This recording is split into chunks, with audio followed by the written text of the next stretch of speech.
I don't know, man. I just woke up. Did you really? Kind of. It's been one of those things. So hey, I'm excited. We haven't had a musician on in a while, and we have one, and it's Seth Witcher, who is like a meteor flying through the sky. You came out of nowhere, and you make me feel old. Every time I'm texting with him, he's like, "What time do you want me on, sir?" I'm like, dude, no. Wait, Seth. Do not call George sir. Do not do it. Don't give it to him. Okay, so here's the thing. No, I get it. It's respectful, and I love it. But I feel like, oh my god, I'm so old. Thank you. I'm what's not the thing? because I think you're old. I promise. I promise that's not what it is. I actually have a family who has like a military background. So, Okay. I went and spent time with my uncles. 1 year, and they were just like, you don't call me uncle, you call me sir. If you call me uncle, then you're gonna do push-ups, And I spent like a week with them. And after 1 week, that's all it took.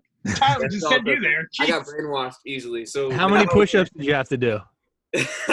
Actually, not a lot because I didn't want to do push-ups. So. Right. Yeah, but ever since then, now I call everybody sir and ma'am. And I'm just picking on it. It's nice. Like it's cool, and I'm glad to have met you. We met at the Clash of the Carols, which, for people who don't remember, it was a caroling competition in downtown Bethlehem. You're one of the judges. Yeah. And I kind of want to learn a little bit more about you. The only thing I really know is you're from the Kutztown area, I think. So if you could kind of give us a background, like how did you get started in music? I mean, you're not that old, so it shouldn't take that long. Just kind of let us know, like, where'd you come from? Yeah, well, I'm Allentown, born and raised. I've always kind of grown up in the Lehigh Valley. I go to Kutztown University, but I've always lived in Upper Macungie, Whitehall. I got started in music when I was 6 years old. Actually, that's when my mom decided to have me do piano lessons. Funny enough, I was actually the youngest student that my teacher had ever picked up before. She said I had a knack for music. Something that, she usually only works with 8-year-olds, she never worked with 6-year-olds. But that's how that went. And then, a year later, I was introduced to guitar and I fell in love with it. So I dropped the piano and I started playing guitar, and now I'm 21. So I've been playing guitar for, I don't know, ever since I was like 7. So do the math. I don't know. So why'd you drop the piano? Just because, I don't know. It's harder to carry it to gigs? Well, no, actually, the gigs are like a new thing for me. Just the guitar, I guess. I don't know. All the big musicians seem to be playing a guitar, Yeah. And I don't know. It just seemed like you could really put your heart in the music on a guitar. I know you can do the same thing with the piano, but I don't know if you've seen me play live. I go hard on my guitar. Like I destroy that thing. I'm telling you, it's not broken right now.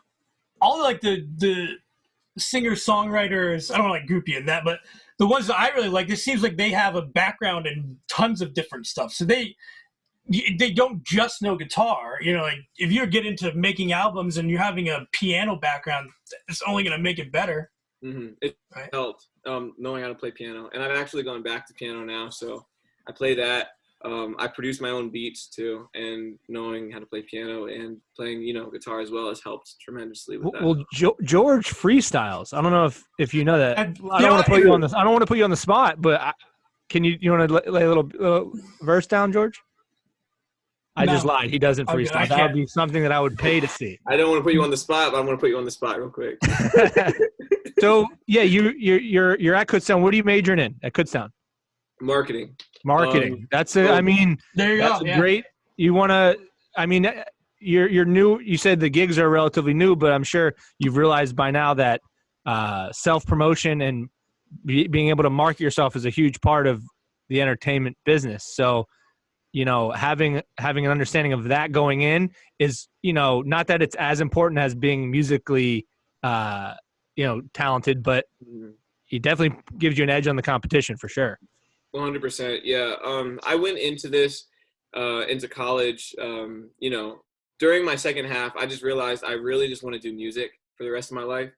So I'm not going to, I'm not going to screw around. I'm going to go for what will help me with my music. So actually, before I was at Kutztown, I went to Lehigh University for robotic engineering, Say what? What?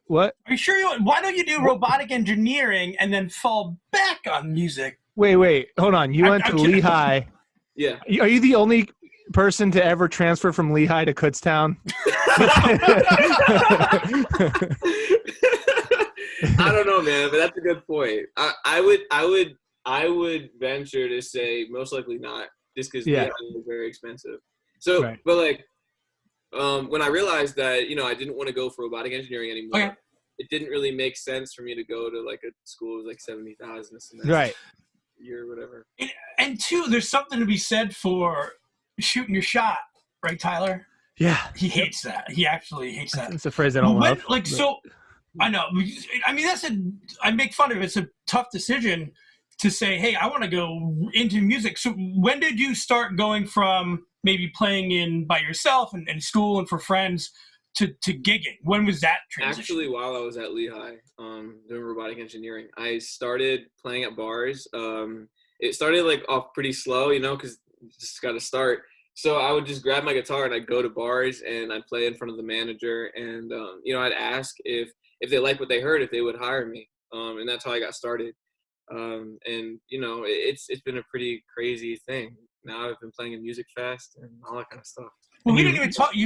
He just won. What was he? I don't want to say it incorrectly. The and we NBC. didn't even talk about this to start off. Yeah, you won the NBC. Can you say what the game show? Or I want to basically like a talent show on Fox 29. Fox. Sorry. Yeah, it was called Spotlight Under the L. Season 2 of the show, and the winner gets a distribution deal through Sony Orchard and basically like a year's worth of promotion for their music. So I honestly, I don't know, everything is happening so fast. This is a dream for me, a dream come true, and I'm living the dream. So I'm really excited. Were you like, hey, you guys, you can why don't you just pay for my college and I'll do my own marketing, because that's what I go to school for. Let me put my practice into place. Well, I think PR is a little bit more than marketing. Yeah. And I would not do that, because the PR and just the Sony Orchard opportunity will get me farther than I would be able to get by myself. Oh yeah, I mean, it's so nice to sit back and somebody else is doing your PR. Yeah. Has that process started? Have you started to reap the benefits of that, or are you working on stuff to give to the PR team? Like what point are you at in this process? I know it's all happening very fast. It is. So right now, we're just kind of figuring out how to do things with the quarantine. Content is king right now. So really what I've been doing is just working on myself and making sure that my voice, my performance, everything is where it needs to be when we're all out of quarantine and I'm on TV shows and all that kind of stuff. Yeah. Do you think that the quarantine, not that, well, I mean, we're always talking about silver linings, right? Like the fact that it is going fast despite the quarantine. Do you think maybe this downtime has given you a chance to really get your ducks in a row, where you might be like 0 to 100 had we not had this downtime? Yeah, that's really funny that you say that, because I choose to be optimistic. And that's the optimistic viewpoint of the situation. Just like the fact that I get to like slow down for a second and really just focus on myself and focus on, what I need to fix in my performance and stuff. So that way I'm not like making some kind of, fool of myself on TV. So you're the exact opposite of Tyler. Well, no, I could be optimistic. I could be optimistic for Seth. Like, when it comes to my own stuff, I have a little trouble. There's total pessimism. You got to work. What does your family think? I mean, like, you're at Lehigh. You're like, hey guys, I think I'm going to transfer to Kutztown, and they're like, well, you were going to make robots. Like, I want to study marketing, and then you say to them, hey, I just won this contest. I'm going to be a musician. I'm going to have this whole team behind me. Like, what are they thinking? I'm very fortunate because my family has always been supportive of me no matter what I do. So they didn't really get it at first when I said I wanted to do music instead of robotic engineering, normally just like financially it doesn't make sense, but they just said, okay, Seth, whatever you want to do, we're going to support you. And they can say that because they know my work ethic. They know I'm not just going to say something and not do it. So, I was the one driving to bars, restaurants, festivals, myself performing, getting turned down, people saying yes, all the practice time, all that was me. And they saw that hard work. So they didn't have any problems with supporting me in that. So yeah, now they're, they haven't really changed. It's like, it's awesome. Congratulations. Let's keep going, Yeah. But that's awesome. Like saying, hey, instead of, focusing on seeing the passion that you have and saying, hey, we want to work with you to foster that. I think that's great. So awesome for them. You talked about that Sony deal. Does that include recording? Or have you moved on? Are you making new stuff now in quarantine, or has it been difficult? So I have my own studio set up at home. I'm able to I'm limited in what I can do, but I'm able to kind of lay down the groundwork for the songs that I want to have released next. And then I take it to a studio. The Sony deal, it does include like studio time and stuff like that. It just depends on the song specifically. And obviously the sky's the limit, right? And what are your goals, and who do you see in the music industry or entertainment industry that you're like, man, that would be the ideal? Like, I know for comedy, there's comedians where I'm like, I don't want to be famous. This would be the guy, or this would be the career I would want. Where do you see yourself, and what do you want for yourself? Okay. Talking about shoot your shot. I shoot very high. My dream is to be a mainstream music artist. So like a household name, like Ed Sheeran or Eminem. The reason why I want to be that guy is because I believe with the background that I have, I can offer something totally new, totally different to the music scene. I want to create music that is thought-provoking, uplifting, and it really brings people to a better place in their lives in like a non-cringy way, Right. So I feel like there's space for that for me, and I want to fill that space. So I'm going all the way with it. Awesome. Yeah, and like you say, you talk about a guy with a guitar on the stage, right? Mm-hmm. And like I took guitar lessons when I was younger, and the teacher fired me. He told me I wasn't good enough. He said I was so bad. Yeah, you're the only guy who got fired by their guitar teacher. He said I had to stop. But I did go see a concert at Music Fest where it was like, man, this would be super cool. Gary Clark Jr., right, was at Music Fest. And it was so cool because he was just like, this dude walks on the stage with a guitar. Doesn't say a word. Just starts playing, and the whole damn place is just like in awe of him. Plays a song, stops. I was right behind you for that show. Yeah. And it was one of those moments where I was like, dude, this guy's got the life. This is a cool setup for him. He just walks out, plays guitar, sings his songs, and he's not doing anything. Like, there's no fire going off behind him or anything. It's just the song, and that's a cool. That's got to be a cool feeling, right? Yeah, 100%. I aspire to be like people, be like him. He seems like he's got everything down. Like he's got his own little ranch, secluded away from everyone, and he's able to just like live his life without people. He doesn't seem to me like he's all about fame. Like he enjoys it, but he gets it. Like he keeps a little bit of distance. Yeah, and like so I totally respect that for him. I guess since I haven't really had like a taste of fame like that, I really can't say whether I'd like it or not. Where I'm at right now, though, is kind of like I wouldn't mind it. But I mean, who knows? Yeah. Well, no, it's just I think you have the right mindset. You're gonna let the songs speak for themselves, and when people dig them, that'll be the feedback. When people like it, they'll be like, I want to see more of this guy. Well, speaking of that, why don't you say you got a new single, Marionette, that we're going to listen to now. We'll let you do that, and then when you're done,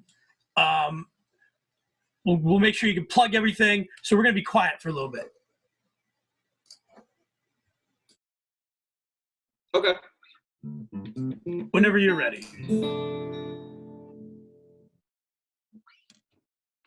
This is Marionette.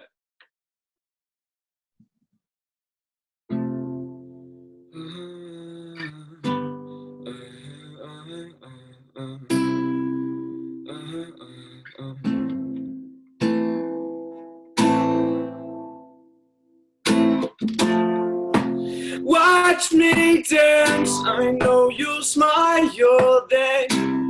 Gather all around, yeah. Watch this puppet man. Bet you can't hear me cry. The tears fall down inside, yeah. Marionettes cry. Just look into their eyes. Watch me dance, I know you'll smile then. Yeah, gather all around, yeah. Watch this puppet man. Bet you can't hear me cry. The tears fall down inside. Marionettes cry. Just look into their eyes.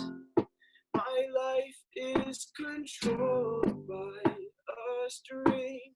Hands hold it tight, can't break free. The slightest movement moves me. This life is a circus, save me. I can't give up, the show must go on, but I've had enough.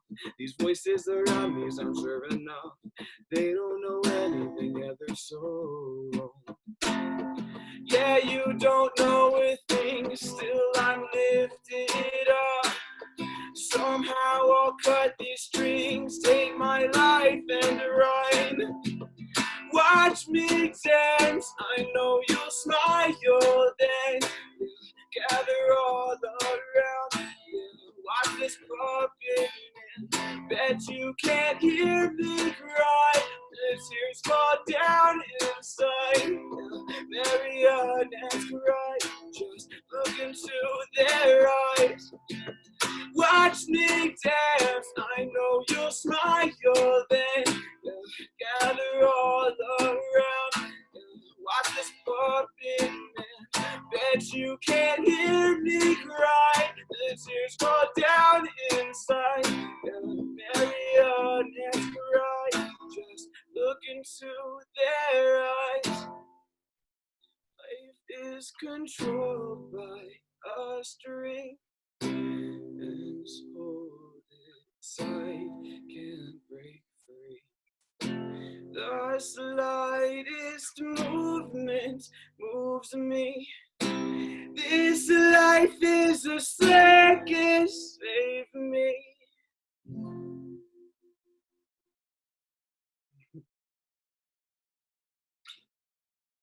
So I got to come back in. I'm muted. That's awesome, man. Seth, thank you. Is that new? How new is that? Is that released new, or you just wrote it new?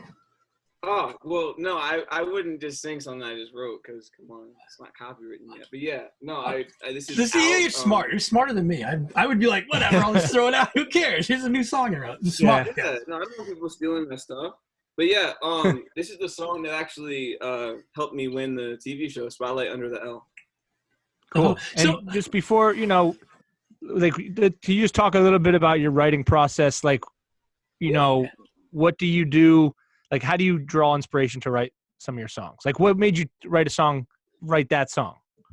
Right. Okay. So right now I'm working on an album talking about basically my past and the things I've gone through, like depression, anxiety, stuff like that, relatable stuff. And for me, this song, it was one of those things I kind of had to write.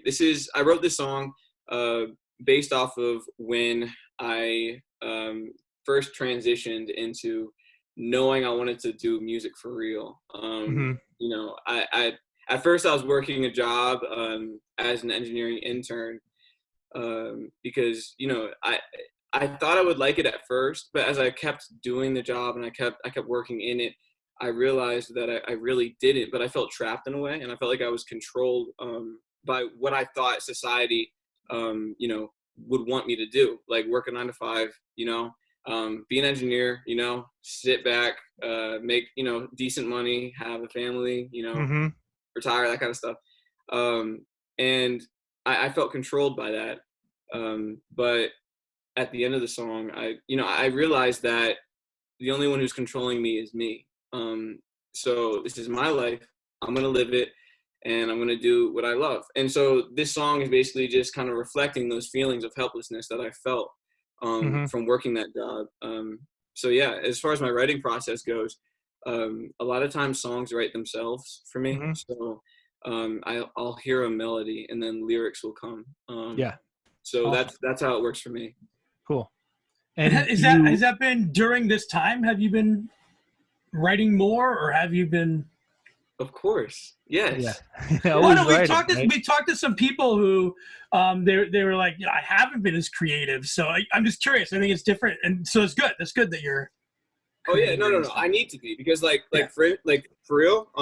Like you guys said before, this is like, in a way, I'm taking this as a blessing. This is a blessing in disguise. I'm taking this time to get better, to write more songs, to, you know, get this music out for you, all you people. So, yeah, I'm taking full advantage of. And talk a little, just, you know, we'll let you go in a couple minutes, but it's interesting. You're young. You're so young, and you have this perspective that, you know, it's kind of wise beyond your years. But there's probably somebody out there, you know, that's thinking the same thoughts you're thinking. Maybe they're stuck in something or heading down a path that they might feel the same way, right? And how can you talk a little bit about maybe somebody that is having those same thoughts and maybe is scared to take a swing at something creative like this, or whatever it is they decide they would be happier doing? Yeah. It sounds so cliche, but it's so true. Follow your heart, because you know, you could be doing something that you think you're supposed to be doing, but if you don't feel at peace in your heart, you're never going to enjoy it. And therefore, since you don't enjoy it, then you're not going to impact as many people positively as you would if you were doing what your heart is set on doing. Another thing that I think of constantly that has driven me to be doing what I'm doing now is, you know, when I'm sitting back in my rocking chair, I'm a grandfather, got my grandkids sitting around me, you know, I don't want to tell them I wish I did, you know, right. I want to tell them that I did. And, yeah. You know, I want to live a fully fulfilled life. I do not want to have regrets. So that's why I'm following my heart. Yeah. Cool. Awesome. Well, I'm on Team Seth. Like I'm Team Seth, man. Even though I, you know, last time we were against each other on the duel. But I'm on Team Seth going forward. That was the only time I wasn't on Team Seth. So how do people find out more? I mean, we're gonna link everything in the comments, but how do people find out more information about you and what you're up to? Yeah. So I post frequently on my Instagram. You can follow that at Seth_Witcher.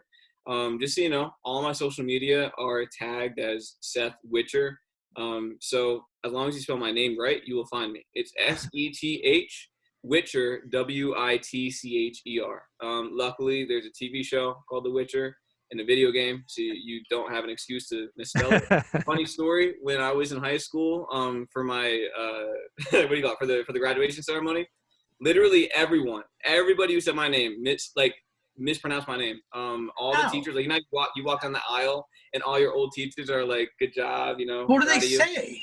Yeah. All of them were like, Whistler? "Congratulations, Seth Witcher," and like yeah. And then when they call my name, they said Seth Wicketer, and like that's that thing where like Starbucks will spell your. I feel like it's a conspiracy, right? I think they did like because Starbucks always spells my name wrong, and there's no way it could happen as frequently. It's so easy. So I think they did that just to try to mess with you.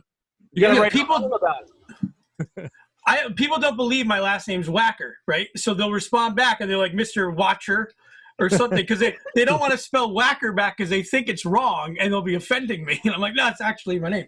That's weird. Get it. Yeah, no. People, I think people that don't like my last name because they think I'm. He says like, which? Yeah. I'm putting some kind of spell on them. I don't know. No, I'm trying to We grab can't it. say Witcher. Yeah, that's weird. I guess you're right though. That's odd. Seth, where are you speaking of, gigs and live performances are on hold for, foreseeable future, but you are doing some stuff online, some Zoom concerts. Do you have anything coming up that people can watch you kind of do what you just did, play a couple more songs live? Of course, yeah. Every Friday on Facebook and on Instagram, every Friday afternoon at 12, I do a live stream just for like 20, 30 minutes, just to interact with people, let them know what's good in my life, and to spread some positivity, Cool. So, like I said, if you want to find me, you can Google me. Just type in Google Seth Witcher, and all my stuff will pop up. But, on any social media, you type in Seth Witcher, you'll find me. So, Fine. Cool. yeah. Cool. The point is that I'm going to be doing big things. I am doing big things. I'm going to change the world one day. That's the whole point of this. It's not for me. It's for you guys. So join me on the journey. We're doing big things. I love it. I love it, man. Dude, I'm pumped. I'm looking forward to when this stuff is over and we can go out and enjoy some music. All these things it took for granted, watching live music locally, the talent that is here in the Lehigh Valley, and I'm looking forward to see you playing again. So thank you. I look forward to it too. Yeah, man. All right. Well, thanks for coming on. Thanks for hanging with us. You guys. We'll talk to you soon. Thank you.